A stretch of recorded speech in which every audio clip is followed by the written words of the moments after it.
in collaborazione con FNP CISL Udine.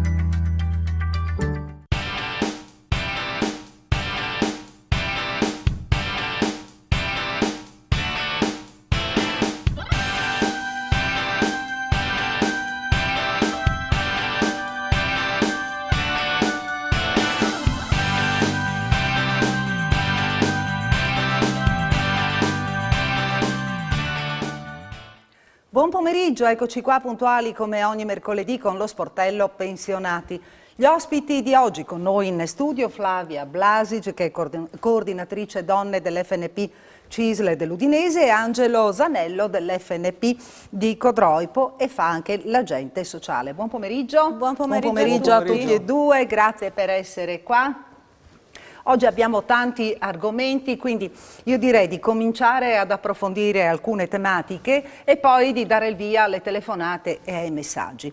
E potremmo partire proprio con l'assegno unico per le famiglie, per spiegare, no? Ancora mancano delle cose da definire, però ormai si sa che... mancano i decreti attuativi, ecco, i decreti è stato approvato attuativi ieri sera in Senato, e diciamo che questo provvedimento è un provvedimento importante ed è il primo passo avanti verso quella politica per la famiglia che dovrebbe agganciarci all'Europa. La ministra Bonetti ha dichiarato che questo è il primo provvedimento in realtà, perché poi dovrebbero seguire tutti i provvedimenti riguardanti l'asilo nido, il gap salariale, la disparità quindi di trattamento economico, ma il lavoro anche di cura delle donne, il riconoscimento del lavoro di cura, perché sappiamo che le donne attualmente si occupano del lavoro di cura dei figli, della famiglia e anche delle persone anziane. E anche riguardo la politica del lavoro. Allora, l'assegno unico sostituisce quelli che sono gli assegni familiari, ma non solo, perché intanto per la prima volta questo assegno viene dato a tutti, cioè ai lavoratori dipendenti, ma anche ai lavoratori autonomi e anche agli incapienti. La misura stabilita è 250 euro, in realtà va rapportata a quello che è l'ISEE, quindi chiaramente più alto sarà l'importo dell'ISEE e più basso sarà l'assegno. Uno studio che è stato pubblicato in questi giorni su Repubblica ci dice che la media dovrebbe essere circa, con un ISEE di 30.000 euro, che è diciamo il 70%, che corrisponde al 70% delle dichiarazioni dei redditi degli italiani, dovrebbe essere un assegno di 162 euro per figlio. L'assegno, tra l'altro... Vediamo proprio a chi spetta, no? Perché dobbiamo spiegare. Spetta a tutti, chiaramente, addirittura l'assegno va a conglobare anche quello che è il contributo bonus, il bonus bebè e il bonus mamma. Perché? Perché l'assegno viene corrisposto dal 7° mese di gravidanza, quindi dal 7° mese di gravidanza, e questo ci aggancia soprattutto a quello che è il sistema assistenziale per le famiglie esistente in Europa. Quindi l'assegno viene dato, dico, a tutti, quindi anche per la prima volta agli autonomi e agli incapienti. È vero che vengono tolte le detrazioni, cioè le detrazioni IRPEF per i carichi di famiglia. E diciamo che viene finanziato questo provvedimento appunto togliendo tutti quei benefici, bonus e detrazioni per un importo di 14 miliardi. Il resto è stato aggiunto in bilancio, quindi per un importo totale di 20 miliardi che dovrebbero andare a finanziare questo provvedimento. Adesso vedremo, perché è il MEF che deve verificare se la somma forse non sarà sufficiente. Poi va detto che la quota va ad aumentare dal terzo figlio, quindi con una famiglia con più figli, dal terzo figlio c'è un aumento della quota. Fino a 18 ci sarà anni. Qualcuno che rimane penalizzato. Sì, torno a dire, riguarda soprattutto i lavoratori dipendenti. Adesso lì con i decreti attuativi bisogna vedere come pensano di correggere questo gap. Si parla di ISEE che riguarderanno magari solo il reddito e quindi escludendo il patrimonio. Adesso vedremo, perché effettivamente per i lavoratori dipendenti, sempre restando su una media di 30.000 euro, potrebbe essere dannoso, cioè nel senso che prenderebbero di meno di quello che prendono adesso, cumulando assegni familiari e detrazioni fiscali. Ecco, però questo è una cosa che la ministra Bonetti ha promesso che andranno a verificare e a sanare. Dicevo che va corrisposto anche ai maggiorenni, cioè oltre i 18 anni fino a 21, purché siano dediti agli studi o disoccupati. Sì. La novità è che possono essere corrisposti ai figli maggiorenni direttamente, cioè non ai genitori, ma dopo i 18 anni anche ai figli maggiorenni. Ecco, questa è la novità. Quindi è evidente requisiti, che bisogna... anche, ritorniamo a ricordare, requisiti. I requisiti sono i requisiti dell'essere genitore, quindi non ci sono altri, Sì. e rapportati all'ISEE. Adesso vedremo in che termini, Sì. perché i decreti attuativi dovranno stabilire la scaletta, diciamo, no? Perché aumentando l'ISEE viene a diminuire l'assegno, quindi si parla, potrebbe essere da un assegno di 50 a 2,50, c'è una bella differenza, ovviamente, direi. no? Certo. Ecco, qui adesso bisogna vedere con i decreti attuativi, torno a dire, in media, uno studio che era pubblicato su Repubblica parlava di media di 162 euro. Poi insomma è chiaro che bisognerà vedere, un po' di meno per i figli maggiorenni. Poi un'altra cosa che non si è capito bene è per gli ultra ventunenni, cioè voglio dire magari quelli che sono dediti ai corsi di laurea che attualmente vanno fino a 26 anni, no? Per certi corsi di laurea. Beh, certi adesso vedremo in che termini con i decreti attuativi verranno incontro a questa situazione. E, come dicevo, questo è il primo provvedimento che va incontro a quella serie di provvedimenti che l'Europa ci ha raccomandato di perseguire in un'ottica di quello che è il raggiungimento della parità di genere. Sappiamo che questo è un obiettivo di carattere europeo, perché tra le priorità del bilancio europeo è previsto anche questo. Sappiamo che si è riunita la Commissione ONU a New York in questi giorni, dove appunto si trattano i temi di parità e sono presenti le delegazioni, anche se in maniera virtuale, di tutto il mondo praticamente. E poi sappiamo che ci sono anche gli studi europei che hanno commissionato adesso anche a delle associazioni di ricerca appunto per trattare quelli che sono i problemi di parità di genere, e soprattutto si parla anche questo è un argomento che fino adesso non è stato valutato come doveva essere, cioè la differenza a livello di malattia di genere.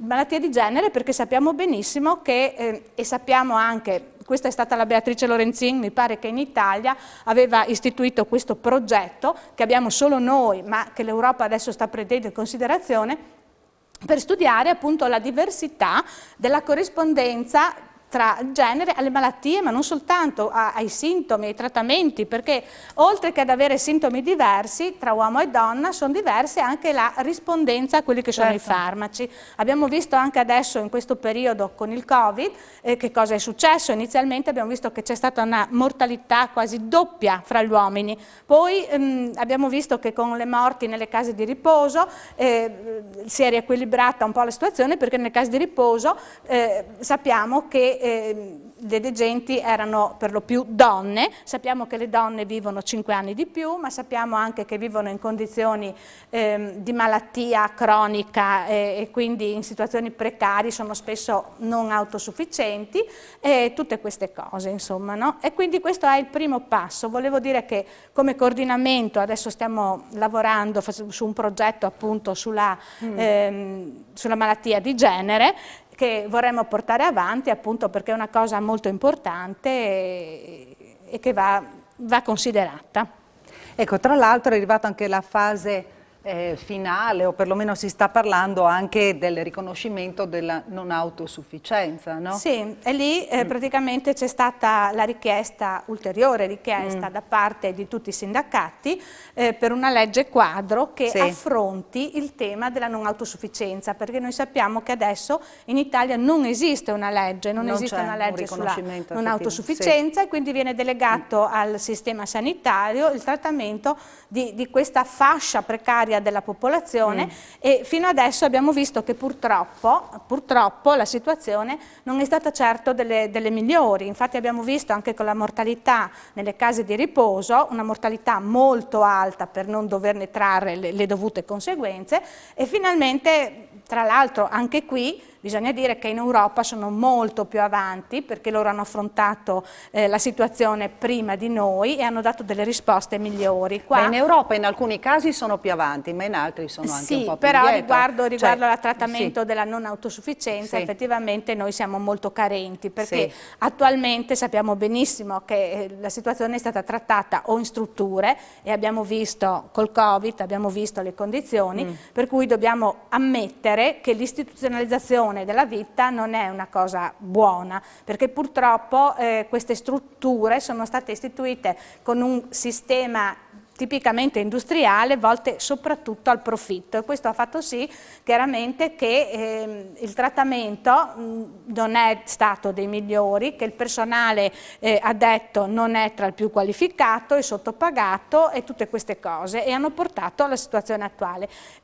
Il discorso va trattato in un altro modo, cioè va considerata la vita dal punto di vista umano e c'è bisogno di un intervento veramente qualificante a livello sociale, proprio perché è un dovere sociale quello che abbiamo, di trattare le persone anziane negli ultimi anni della loro vita in maniera decorosa, quindi c'è la necessità di un welfare di prossimità, cioè di una medicina territoriale dove bisogna favorire l'assistenza al più possibile domiciliare, con personale però qualificato. Attualmente sappiamo che è facilissimo ricaverare un non autosufficiente in casa di riposo, mentre è difficilissimo tenerlo a casa perché sappiamo benissimo che... Aspetto che abbiamo ribadito in più occasioni proprio in trasmissione. Ecco, e sappiamo che l'assistenza domiciliare attualmente è affidata a delle badanti che per lo più non sono qualificate, per lo più sono magari a lavorare in nero, sono anche sfruttate, quindi la situazione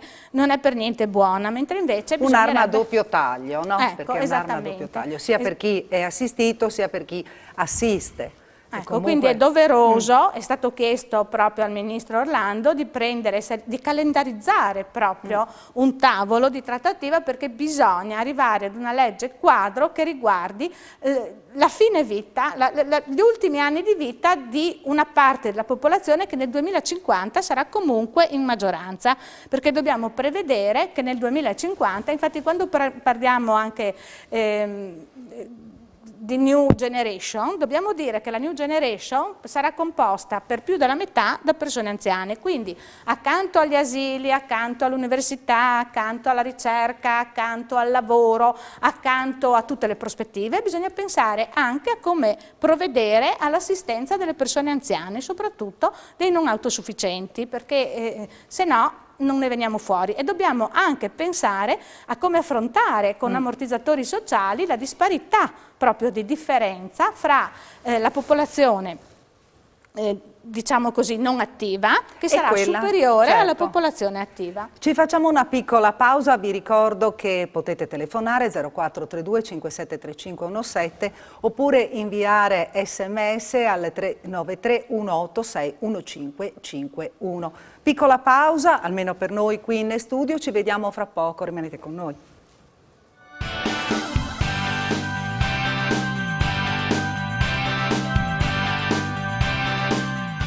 Ed eccoci nuovamente in studio, c'è Angelo Zanello che voleva aggiungere una postilla, no? Per quanto riguarda l'assegno unico per le famiglie, no? Sui requisiti. Sui requisiti importanti che la persona deve avere diciamo, la residenza fiscale in Italia, deve avere la cittadinanza ed essere, oppure avere un permesso di soggiorno, questo è importante.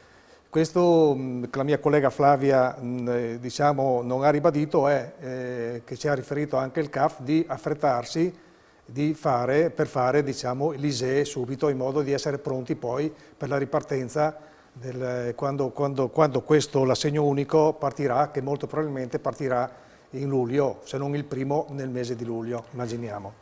Ecco, quindi premunirsi dell'ISEE per tanti casi, per tante cose. Lo ribadiamo in ogni trasmissione, quindi prenotarsi, raccogliere tutta la documentazione necessaria proprio per fare la richiesta dell'ISEE, no? Intanto averlo. È importante anche per le coppie separate, che ce ne sono abbastanza, poi il discorso dell'assegno unico verrà diviso, diciamo, per chi terrà i figli, insomma, per cui questo è anche importante. Lì bisogna vedere i decreti attuativi. Però per appunto, capire come diceva la Flavia, bisogna aspettare i decreti attuativi che usciranno nel mese per capire effettivamente, no? Quali saranno i requisiti. Buonasera, volevo sapere se la pensione di vecchiaia contributiva a 71 anni e con solo 5 di contributi è per tutti o solo per le persone in difficoltà. Grazie, Emanuele. È per tutti? Chi mi risponde di voi? Flavia. Sì, dovrebbe essere per tutti, cioè non capisco cosa vuol dire in difficoltà, cioè sì. In particolari situazioni non so, non ho capito. E qui non sì, comunque non dovrebbe specifica. 71 anni e dovrebbe essere per tutti. Sì, è per tutti comunque.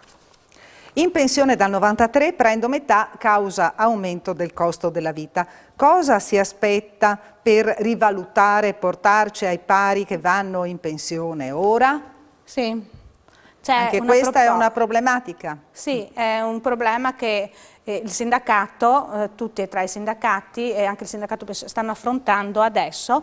C'è la proposta infatti di una legge sulle pensioni, una legge che andrà quindi a superare anche la quota 100 che si sta esaurendo. La proposta dei sindacati è, diciamo così, di definire uscite diverse di pensionamento per i tipi di lavoro diversi, perché sappiamo benissimo che ci sono lavori più gravosi, altri meno, eccetera. E poi quella di qualificare il lavoro di cura delle donne, che attualmente non è qualificato, e appunto quello di adeguare le pensioni al caro vita, perché sappiamo benissimo che attualmente i pensionati sono quelli che pagano le tasse maggiori. Perché questo? Perché hanno una detrazione sulle pensioni che è inferiore rispetto alla detrazione sul lavoro dipendente e questo quindi fa sì che le pensioni siano maggiormente tassate e non sono adeguate a quello che è il caro vita. Tra l'altro va detto che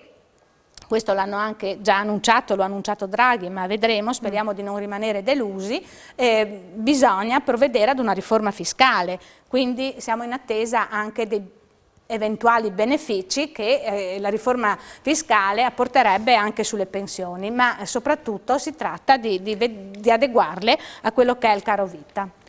Angelo, parliamo dell'avviso di presentazione della domanda di pensione agevolata, no? Dobbiamo parlare anche di questi aspetti perché ci sono delle scadenze, dobbiamo ricordarlo, altrimenti poi rischiamo di terminare la trasmissione e di non dare delle notizie che sono importanti. Sì, degli avvisi che sono abbastanza importanti, bisogna tenere conto, cioè tutti i lavoratori, diciamo, addetti ai lavori usuranti, diciamo che abbiano almeno 35 anni di contributi e che nel dicembre 2022 abbiano, diciamo, 61 anni e 7 mesi di anzianità se dipendenti oppure 62 anni e 7 mesi di anzianità se autonomi, diciamo, possono fare la domanda, presentare la domanda di pensione agevolata entro il 31 maggio 2021. Così pure, questi chi sono? Sono i lavoratori addetti alla cosiddetta linea a catena o conducenti diciamo, di veicoli a servizio pubblico di trasporto collettivo. Queste sono le due fasce che si aggiunge poi a quelli che, diciamo, che lavorano a turni notturni e lì praticamente abbiamo sempre 35 anni di 35 anni di contribuzioni, però qua andiamo a 63 anni e 7 mesi di anzianità. Ecco, diciamo questo è quanto devono fare e presentare appunto la domanda entro il 31 maggio 2021 diciamo, al nostro patronato. Sentiamo chi c'è in linea adesso. Pronto? Buonasera, con chi parliamo? Buonasera, Buonasera. da Seletto. Buonasera signore. Volevo chiedere un'informazione riguardo al modello REV, alla voce altri immobili, no? Siccome io ho un appartamento non affittato, no? Volevo sapere se devo dichiarare la rendita oppure anche la maggiorazione del 5%. Bella domanda. sul Red o sul 730? No, sul Red. Sul Red. Sul Red. All'Inps, no? La trasmissione all'Inps. Sì, cioè, sta parlando dell'ISEE forse, no? Quindi, per la 14ª. Per la 14ª. Quindi che risposta date alla signora? Ma la risposta... Anche per darle delle indicazioni eventualmente per chiedere, per andare ad diciamo approfondire. che sicuramente la signora, io non sono in grado di dare questa risposta adesso, oppure la darei ma non sono sicuro, per cui direi di telefonare ai nostri sportelli sicuramente e noi vi daremo la risposta. Le telefonate possono essere sicuramente di mattina fino alle ore 12 di ogni giorno, per cui vi diamo, adesso già prenderemo nota di questo e lei telefoni pure che le daremo la risposta. Ecco, noi magari adesso, cioè loro prenderanno il numero di telefono e così si informano e la chiamano direttamente, signora. Va bene? Ecco, perché qua bisogna essere molto attenti e molto precisi, bisogna stare attenti, no? Alle risposte che vengono date. E quindi è abbastanza tecnica la risposta. Ecco, è abbastanza tecnica appunto la cosa, bisognerebbe avere un qualche cosa per consultare tutto, oppure proprio un esperto, no? A 360 gradi. Ricordiamo che gli ospiti nostri sono dell'FNP, quindi hanno fatto dei corsi, si sono preparati, hanno un'infarinatura generale di tutto, però quando ci sono delle cose molto specifiche è meglio rivolgersi all'ufficio specifico, sempre del sindacato. Quindi il suo numero di telefono lo teniamo caro, lo tengono caro e così le sanno dare una risposta precisa. Va bene, signora? E grazie a lei per aver chiamato. Buonasera, signora. Allora, Angelo, continuiamo. Qua abbiamo ancora un messaggio. Vediamo subito i messaggi. Volevo sapere se ci sono sviluppi sul riconoscimento della fibromialgia, visto che è una patologia molto dolorosa, soprattutto per le donne.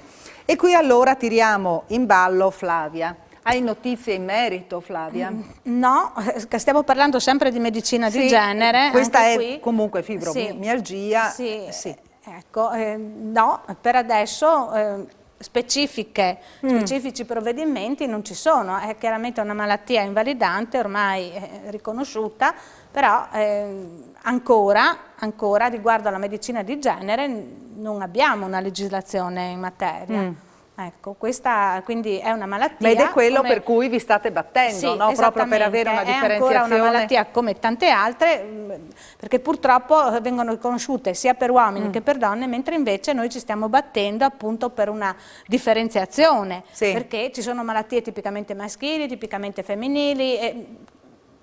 Torno a dire, sono situazioni anche diverse, perché sappiamo benissimo che la rispondenza ai farmaci è diversa, sappiamo benissimo che spesso le donne si ammalano anche per il tipo di vita che fanno, per lo stress, perché chiaramente lavorano a casa, lavorano fuori casa. E gli uomini comunque, perché dipende dal tipo di attività che dipende, che però fanno, diciamo le donne sono sovraccaricate, no? Dalla cura per la famiglia, quindi sappiamo benissimo, ed è una situazione che stanno studiando. Ecco. Allora, provvedimenti particolari per questo genere di malattia ancora non ci sono. Non ci sono. È una malattia, è considerata chiaramente una malattia invalidante, lì bisognerà fare tutte le procedure come una qualunque malattia invalidante. Ecco.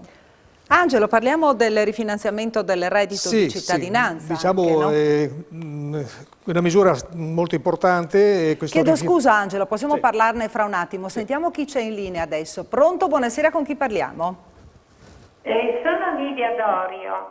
Buonasera signora Nidia. Buonasera, io ho il piacere di parlare per qualcosa che mi preme molto. Io quando sono casi come il nostro che stiamo vivendo, ne ho visti in Somalia, visti in diversi posti, e quindi là io riuscivo a dare una mano. Ora che ho una certa età, purtroppo certe cose non posso darle di persona, ma ho pensato di fare delle parecchie cose che sto facendo da quando è successo, delle cosette che faccio io, e poter raccogliere ad omaggio da parte delle persone queste cose che io faccio.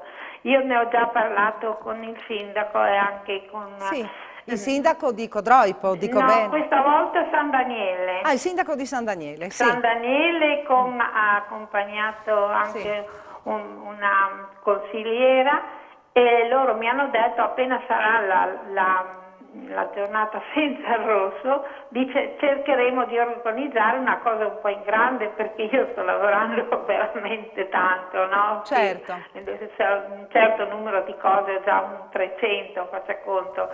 E avrei piacere della sua presenza, che ti potesse presentare, ecco, quello che noi facciamo. Parlo per quella volta, certo. Ma voglio essere in anticipo. La ringrazio, signora, per aver chiamato, e quindi avrà anche il supporto dei nostri ospiti, no?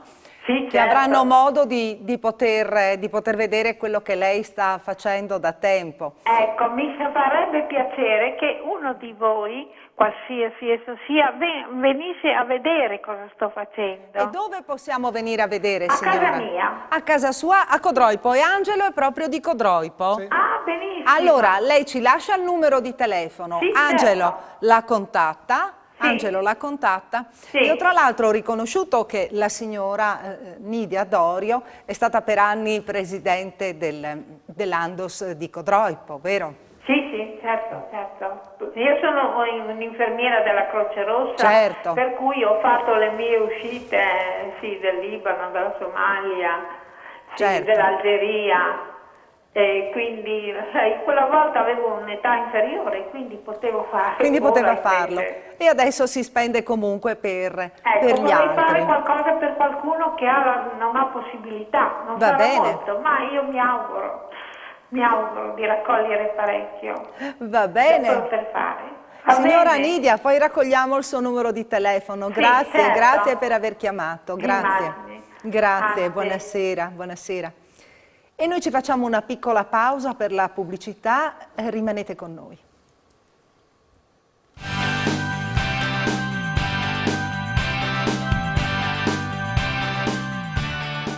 Ed eccoci nuovamente in studio. Dobbiamo parlare con Angelo anche di altre cose importanti. I lavoratori e le lavoratrici che nel 2020 hanno subito una sospensione, una riduzione dell'attività lavorativa proprio a causa dell'emergenza del Covid, dell'emergenza sanitaria, e quindi hanno percepito la cassa integrazione ordinaria. Qui hanno l'obbligo di fare il 7,30, dico bene Angelo? Sì. Praticamente, ecco, dobbiamo dirle e dare queste notizie di servizio? Sì, chi ha ricevuto, chi riceverà dall'INPS il CU, la certificazione unica, ed anche direttamente dal datore di lavoro la seconda certificazione unica, ecco, quando sono in possesso di due certificazioni devono per forza sono obbligati a fare il 7,30. Questo è quanto dovevamo dirvi, insomma. Sì. Poi ritenevo importante parlare anche del rifinanziamento del reddito di emergenza, chiamato così REM, per altre 3 mensilità. E oltre alle persone che già lo hanno avuto, che possono richiederlo, diciamo con i limiti di ISEE previsti, si possono anche accollare, diciamo, tutte le persone, i lavoratori che sono in disoccupazione, che hanno cessato il lavoro dal 1° luglio 2020 al 28 febbraio 2021. Ecco, questi possono chiedere il reddito di emergenza per 3 mesi facendo la domanda al nostro patronato. A questo possiamo aggiungere anche il rifinanziamento del reddito di cittadinanza, nel quale è stata fatta una modifica abbastanza importante. Praticamente se chi che aveva fatto la domanda al reddito di cittadinanza trovava lavoro, veniva sospeso il finanziamento. Invece è stato modificato nel senso che viene solo sospeso se trova un lavoro, fino a un reddito limite di 10.000 euro e per la durata del contratto di lavoro di 6 mesi. Per cui sapere che il reddito di cittadinanza non viene sospeso, viene sospeso e non decade se si trova un lavoro nel frattempo, un lavoro determinato che duri al massimo 6 mesi e che abbia un limite di gettito di 10.000 euro. Questo lo ritenevo importante dire alle persone che sono interessate. Sentiamo chi c'è in linea adesso. Pronto? Buonasera, con chi parliamo? Pronto? Buonasera. Sono la signora Buffon della Tisana. Sì. Senta, io chiamo per mio figlio, sì, che 3 anni fa è stato dichiarato invalido all'80% e le hanno mandato la pensione di 286 euro. Però non gli hanno chiesto se aveva reddito. Adesso l'INPS vuole indietro, siccome lui percepisce l'affitto di un appartamento che abbiamo comprato noi, perché lui a 24 anni è andato in coma con un'emorragia cerebrale, non lavora, ha famiglia con moglie e figlio, adesso l'INPS vuole indietro 8.000, 3 anni di pensione, 8.305 euro. Quindi anche questa è una situazione che va analizzata molto bene, sì, no? O Angelo o Flavia? Ma io direi a questo punto l'unica cosa è prendere appuntamento con il patronato di Latisana, che sicuramente le darà le dirà il perché è successo questo, tutte le motivazioni, e lei a questo punto potrà parlare con suo figlio. Sì, perché prima dare e poi togliere. Sì, perché allora intanto bisogna vedere appunto se hanno sbagliato nell'attribuire l'assegno, quindi se la dichiarazione dell'ISEE era regolare, come mai si sono accorti. Poi c'è anche la possibilità eventualmente di fare ricorso, no? Quindi tramite sempre il patronato, no? Quindi bisogna Mi scusi, non dovevano chiedere se aveva reddito prima di dargli la pensione, sì. Perché non sapevo, siccome io ho avuto 2 figli in coma in 15 mesi, tra cui una che ho assistito per 20 anni, no? E io pensavo che avesse diritto, anche se percepisce l'affitto, no? Invece non si può superare 4.900 euro. Ma come fanno a vivere in 3? No, io pensavo di fare una pensione un po' tranquilla e invece non possiamo permetterci neanche una pizza, perché mio figlio ha lavorato pochissimo. È una situazione grave sicuramente, e va affrontata nella maniera più appropriata, quindi appunto le consigliamo di prendere appuntamento col patronato. Quindi lei di dov'è, signora? Latisana. Di Latisana, quindi di prendere la Tisana con San Giorgio, no? Mi pare. Sì. Quindi può rivolgersi a San Giorgio, perché lì va visto che cosa è successo prima di tutto, e se ci sono eventualmente gli estremi per presentare un ricorso, e prima di pagare ovviamente bisogna accertarsi se la somma è dovuta, se è stato... Lui superava il reddito senz'altro. Sì, ovviamente... Solo che non gli hanno chiesto nessuna carta, ha fatto la pensione di aggravio, la domanda di aggravio, è andato in commissione e la pensione gli è arrivata automaticamente, senza che gli abbiano chiesto se lui aveva reddito. È lì che adesso noi ci troviamo in difficoltà, no?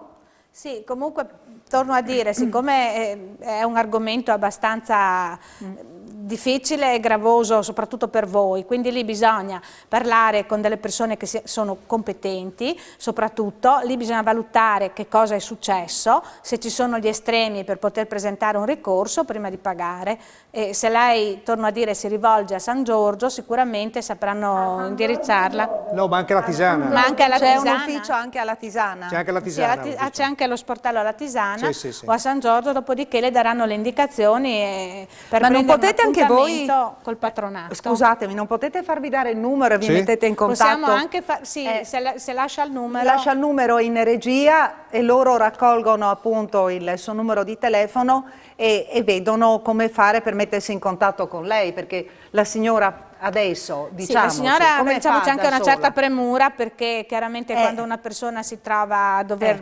restituire quell'importo bisogna è ovvio subito, che ci sono delle difficoltà. Allora signora, lei lascia il suo numero e loro provvedono a metterla in contatto con chi deve occuparsi appunto della problematica.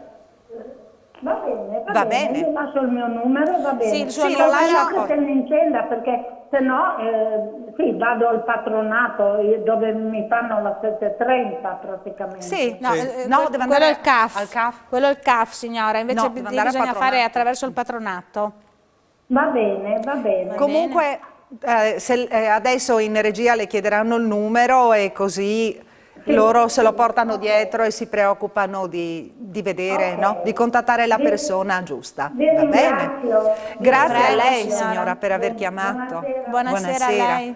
Buonasera. E con questa telefonata dobbiamo chiudere la puntata, ormai 50 secondi. Ah sì? Veloce, Angelo, perché veloce. dobbiamo chiudere, che dobbiamo dare la linea al telegiornale. Sì, una cosa veloce riguardo l'ottenimento dello SPID. Si è detto, avevo detto anch'io in precedenza che il CAF faceva riconoscimento, in realtà ci sono delle problematiche, però nel frattempo sappiate che noi pensionati siamo disponibili meglio tutte le mattine della settimana per darvi tutte le indicazioni per fare lo SPID, non il riconoscimento ma come farlo, sì. Bene, grazie a Angelo Zanello, grazie a Flavia Blasic, grazie alle persone che sono intervenute in trasmissione e a quanti ci hanno seguito. E noi con la rubrica Sportello Pensionati ci vediamo mercoledì prossimo sempre alla stessa ora. A tutti auguri di buona Pasqua. Buona Pasqua a tutti. Ci vediamo presto, arrivederci. Arrivederci, buonasera. FNP CISL Udine.